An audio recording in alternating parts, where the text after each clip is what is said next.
Кутмандуу күнүңүздөр менен. Урматтуу биздин каналдын катталуучулары, урматтуу жылкы сүйүүчүлөр, YouTube көрүүчүлөр. Бүгүн 23 июнь 2023 жыл. Эсиңиздерде болсо, ушул Торутайды туура 2 ай мурун коробузга алып келгенбиз. Атын Тай Тору деп койду элек. Көрсө өңү Тору эмес эле кара кер экен. Андыктан атын өзгөртүп, улум Анилин деген ат койду. Анилин деген айгырды билесиңиздер керек. Бул таза кандуу англис жылкысы болгон. СССРда эң мыкты аттардын бири болгон. Европанын 3 жолку чемпиону болгон. Ошондой айгыр болсун деп атын Анилин койгонбуз. Арадан 2 ай өттү, туугандар. Алып келгенде кадыр эсе арык, жүдөө эле. Бир тоң болуп калды. Артур. Алып келгенде бою 1.40 болчу. Азыр бүгүнкү күндө бою 1.48. Уруй менен чирегенде. Жеген ичкени кадыр эсе оңолуп калды. Мал жем жейт. Мал сабиз жейт. Витамин жеп атат. Бирөөсү өсүш жакшы өсүп атат. Минип, жай бастырып, жол таанытып атабыз. Балам минет. Азыр улум чоң атасына кеткенине байланыштуу бир аз бууруп атат, минилбей. Кандай чоңоюптур, өсүптүр, байкап көрүңүздөр. Биздин каналдын катталуучулары көргөндөр билесиздер. 2 ай мурун тартканбыз. Негизи бул жылкы баласы өзү 1 жаш, 2 жаш аралыгында, өзгөчө 1 жаш аралыгында абдан активдүү өсөт да. Ошол кезде абдан жакшы багышыбыз керек.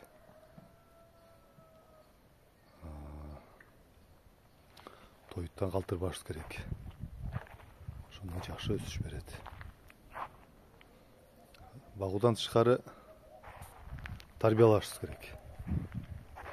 Биз көбүн эсе ошол тарбиялоо жагын колго албай калабыз да.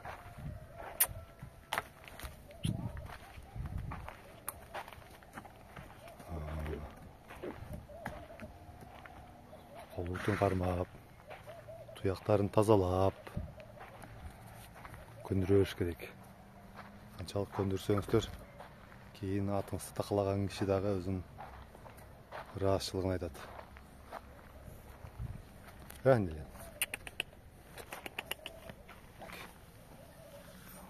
Муундарына чейин кармап көндүрө бериш керек жылкыны. Керек.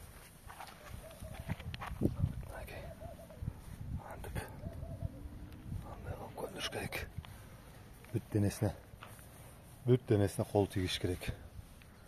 Көнүш керек ошого. Эч кандай оорутпай мезени. Жылкы ишенет. Бул мени оорутпайт экен, бул сылайт экен. Мага жакшы нерсе кылат экен дейт. Ошону тарбиялаш керек.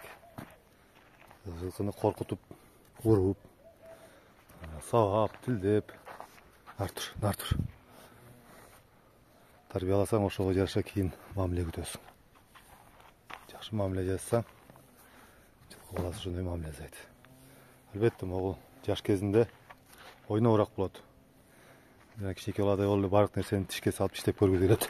Артур. Антан ошол тиштеген дагы токтотуш керек. Акырын тартып тиштегенге болбойт деп. Ошондой туугандар. Минүү боюнча дагы негизи бизде Кыргызда тай чабыш деген бар. Тай чабыш деген ал өзүбүздүн кыргыз жылкылары ылайыкталган тоюн зоок да. Кыргыз жылкылары эми биздин жер шартка ылайыкталган, бат жетилет, тоо ташка чыдамдуу. Ошол себептен баягы тай чабыш деп тай чаап жүргөнбүз. Кийинки кездерде ушул башка породадагы анын ичинде ушу таза кандуу жылкыларды дагы алып келип тай кезинде чабып атабыз да. Менин оюм боюнча бул туура эмес. Себеп дегенде таза кандуу жылкылар биздин жылкыларга салыштырмалуу кеч жетилет. Нар тур. Бул сөөк аралык чемирчектер кечирээк катат. Өзү дүйнө жүзүндө практикада илимий жактан дагы тастыкталган таза кандуу жылкыларды 2 жаштан өткөндө кыска аралыкка чаап баштайт. Анда да көп кыйнабай. Анан биз өзүбүздүн талапка жооп бербеген ат майдандарында, жосо такыр эле талаада, аң дөңдө ушул жылкыларды чабып атабыз да. Ошодон көпчүлүк учурларда буттары кетип эртеле майып болуп, өсүшү токтоп калып атат. Андыктан ашыкпай, чыдап, 1 жашында минип үйрөтүп, азастан багып, жакшылап, анан 2 жаштан баштап деле чаап баштасак, кечикпейбиз туугандар. Эгерде жакшы жылкы күтөм, жакшы ат кылам дегендер ушу кеңешти эске алыңыздар.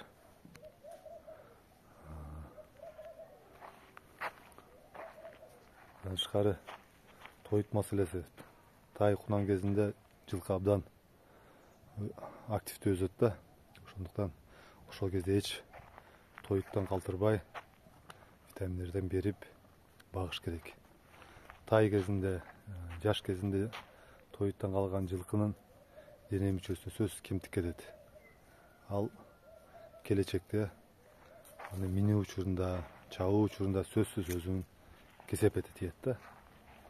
Андыктан баягы дене мүчөсү өзүп аткан кезде, калыптанып аткан кезде эч тоюттан калтырбашыбыз керек. Жаш баладай кылып багышыбыз керек. Ошондо сага жакшы ат, жакшы аргымак болуп берет. Бул жерде Белла жүрчү эле. Белла болсо тууган. Жакшы кулун тууп берди буюрса. 1 жумадан бери айгырга алып барып кошконбуз. Кечээ байланышсак, ошо токтоду, айгырды жолотпой тепкилеп калды деди.